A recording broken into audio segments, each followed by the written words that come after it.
Assalamualaikum, ayo belajar bareng aku lagi di RNM Channel. Kali ini aku mau bahas latihan soal kebidanan yang sesuai FR tahun 2024 atau tahun ini dari teman-teman yang sudah ujian. Yang belum subscribe, ayo di subscribe dulu agar kalian tidak ketinggalan info, materi maupun soal yang berkaitan dengan SKB, P3K maupun UKOM.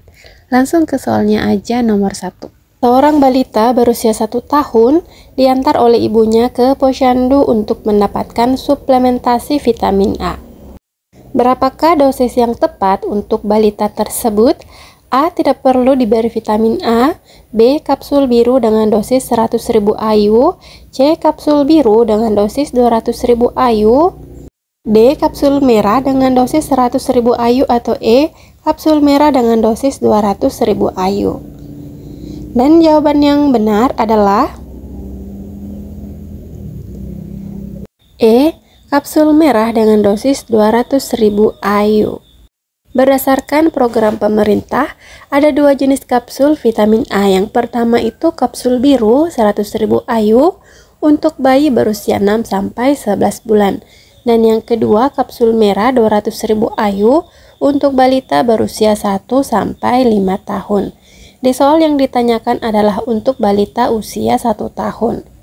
Balita usia 1 tahun harus menerima kapsul merah dengan dosis 200.000 IU sesuai anjuran program pemerintah untuk mencegah defisiensi vitamin A dan mendukung pertumbuhan yang sehat.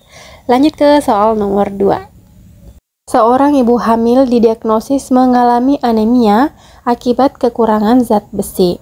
Bidan menyarankan agar ia mengonsumsi lebih banyak sayuran yang kaya akan zat besi untuk membantu meningkatkan kadar hemoglobinnya. Pertanyaannya, sayuran manakah yang paling tepat untuk membantu mengatasi anemia pada ibu hamil? A. Selada air.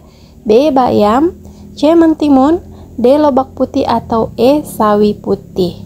Dan jawaban yang benar adalah B. Bayam. Dibahas per opsi, kita mulai dari opsi A, selada air. Ini kurang tepat karena meskipun mengandung beberapa vitamin dan mineral, kadar zat besinya tidak seberapa dibandingkan sayuran hijau lainnya seperti bayam. Nah, ini udah di-spill jawaban yang tepat. Kemudian lanjut ke opsi B, bayam. Ini opsi yang benar karena bayam kaya akan zat besi non-hem yang membantu meningkatkan kadar hemoglobin.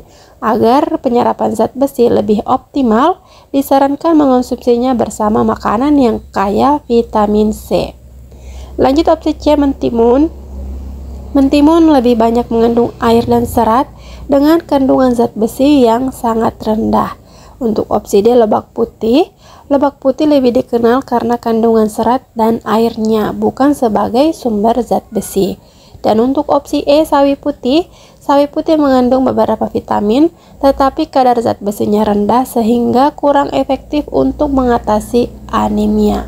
Jadi untuk soal nomor 2, jawaban yang tepat adalah B, bayam. Lanjut ke soal nomor 3.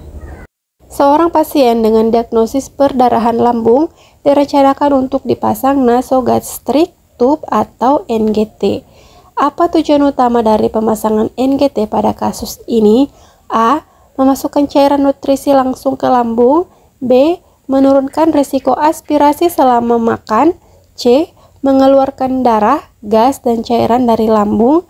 D. Memberikan obat langsung ke usus halus. Atau E. Mengurangi produksi asam lambung untuk mencegah iritasi. Dan jawaban yang benar adalah C. Mengeluarkan darah, gas, dan cairan dari lambung. Dibahas per opsi mulai dari opsi A, memasukkan cairan nutrisi langsung ke lambung. Pemasangan NGT untuk nutrisi digunakan pada pasien yang tidak bisa makan secara oral, bukan pada kasus perdarahan lambung. Untuk opsi B, menurunkan risiko aspirasi selama makan. Pemasangan NGT untuk mencegah aspirasi biasanya dilakukan pada pasien dengan gangguan menelan, bukan pada pasien dengan perdarahan lambung. Untuk opsi C, mengeluarkan darah, gas, dan cairan dari lambung. Nah, ini adalah opsi yang benar. Pada kasus perdarahan lambung, NGT dipasang untuk mengeluarkan darah, gas, dan cairan dari lambung, membantu mencegah distensi lambung dan memantau jumlah perdarahan. Untuk opsi D, memberikan obat langsung ke usus halus. Pemberian obat langsung ke usus halus dilakukan melalui jejunostomi, bukan melalui NGT. Dan untuk opsi E, mengurangi produksi asam lambung untuk mencegah iritasi. Produksi asam lambung dikontrol dengan obat-obatan seperti antasida atau inhibitor pompa proton, bukan dengan NGT. Oke ya, lanjut ke soal nomor 4. Seorang wanita hamil mengalami kejang mendadak dan tidak sadarkan diri saat berada di ruang bersalin. Dokter mencurigai pasien mengalami eklamsia. Pertanyaannya, apa tindakan awal yang paling tepat dilakukan untuk menangani kondisi ini? A. Memberikan infus cairan segera. B. Memasang kateter urin untuk memantau output urin. C. Memberikan antihipertensi oral untuk menurunkan tekanan darah. D. Menjaga potensi jalan nafas dan memastikan oksigenasi yang baik. Atau E. Melakukan persiapan persalinan darurat secepatnya. Dan jawaban yang benar adalah D. Menjaga potensi jalan nafas dan memastikan oksigenasi yang baik. Dibahas per opsi, mulai dari opsi A, memberikan infus cairan segera.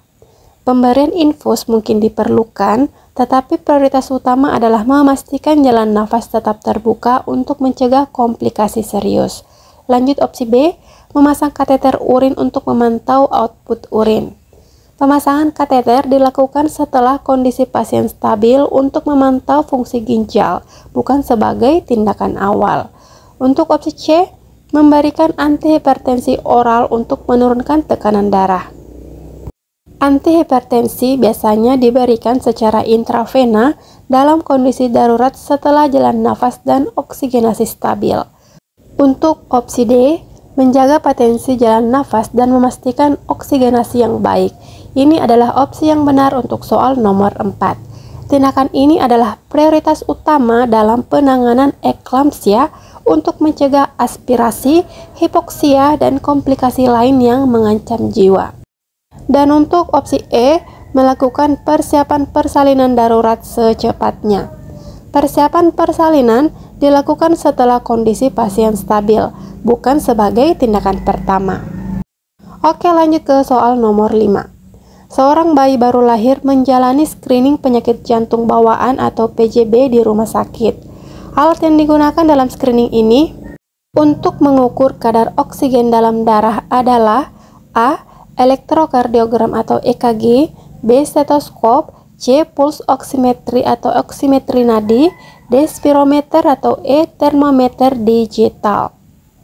Dan jawaban yang benar adalah C. Puls oximetri atau oximetri nadi.